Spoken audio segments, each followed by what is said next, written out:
Hello, this is Keith All, and today's tutorial is going to be on how we can use Font Awesome to create this effect here that you see on the left hand side. So in other words, Font Awesome is a web font, and it's used by many developers that will give you access to icons, and you can adjust the size of the icons, change the colors. You could do a lot of different things with it. So this is the effect. So whenever I hover over this icon, you could see the video playing in the background. And the same thing with this icon also. But if I don't hover over it, then all you see is the video being shown through the icon itself. So let's see how this is done in CSS and HTML. So on the right hand side, I have my index file. So whenever I load this index file in a web browser, on the left hand side you'll see what the result is. So our first stop is, I won't go through every single line here, but basically I'm using Font Awesome, and you could get this link through bootstrapcdn.com/Font Awesome. And let me increase this. And what I'm doing is I'm bringing in a CSS file from that website. So I'm just copying what I get on this website here, and I'm just pasting it as a link. And it's going to be a type of file called style sheet. And so you can see it's a .css file. So let's shrink this down a bit, and then basically what I'm doing is I'm creating a container. You could call this class anything you want. I just call the banner.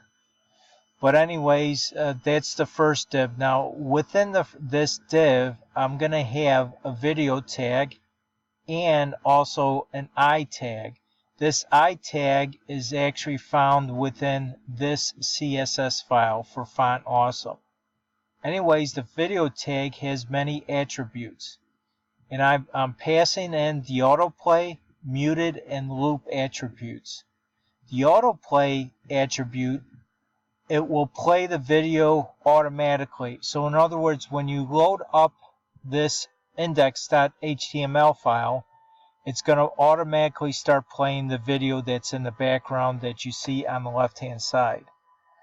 The muted attribute is just basically the audio output of the video will be muted. And then the loop attribute is basically, it'll continuously play the video, and once it gets to the end, it will start over again.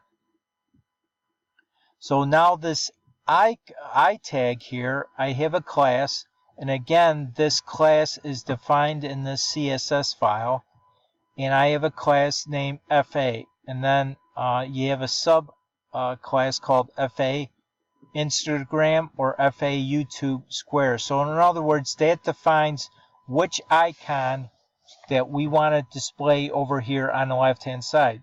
So you could see this is the Instagram icon, and this is the YouTube icon.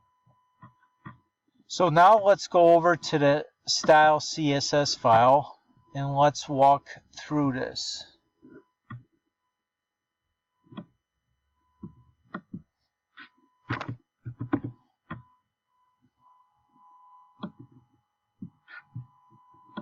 Okay. So basically, the top portion of the CSS file, I'm using the asterisk, which is going to use some default styling for the entire web page. Now here we go into the banner class that we had over here in the index file. So basically I'm just setting the width and height of it, and I'm justifying whatever within that div, I'm going to center it. So the justify content is going to center it horizontally, and align items will center it vertically. Now within the banner class, I have a video tag, as I explained previously. And so this right here is just basically taking a video and I'm aligning it. I'm going to start at the top left at 0, basically, and it's going to display the video. And it's going to give it a width and height 100% of whatever size this div is, this dot banner. Now here is what this property object fit, and then I give it a value of cover. So basically this, in other words, what this property does, it's going to resize it to fit its container. So let's comment this out and let's see what happens on the left hand side so you can get a clear picture of what this does. So I'm just going to clear it, save it. Now I'm going to reload the page. Give it a second.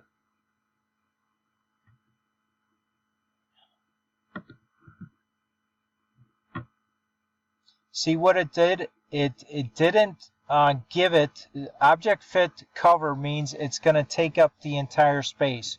Right here, it's not taking up the entire space for this container. So let's put it back. Control V. I'm going to save the file. Let's resize it. Let's refresh the screen and watch what it, see what it did? It fit the video to the entire size of the container. So that's what that does. So now let's scroll down. So now that I scroll down, let's look at this banner class again in i.fa. So basically, let's go back here. So I'm styling now this tag here and then the FA portion of it. So let's go over here. So again, the background color is going to be white, as you can see over on the left.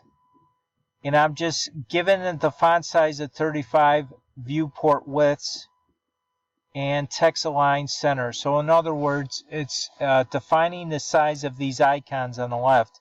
And the color is going to be black. Now you're probably looking at this, well, I don't see it being black.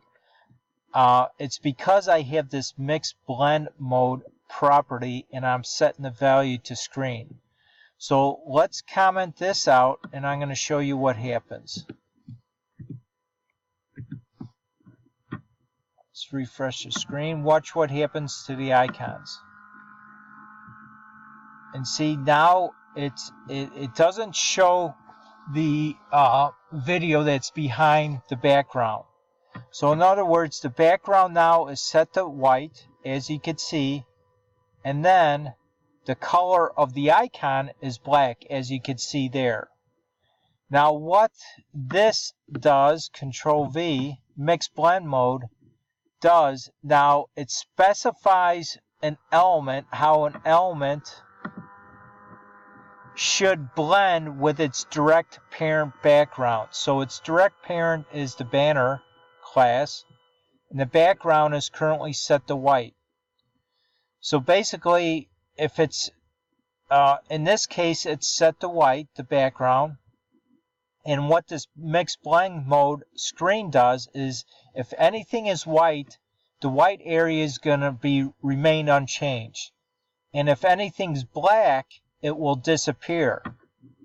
So as you can see, I'm going to let me save this over here first. Now let's refresh it. So again, what I said was, if it's a white color, the screen mode will leave that alone.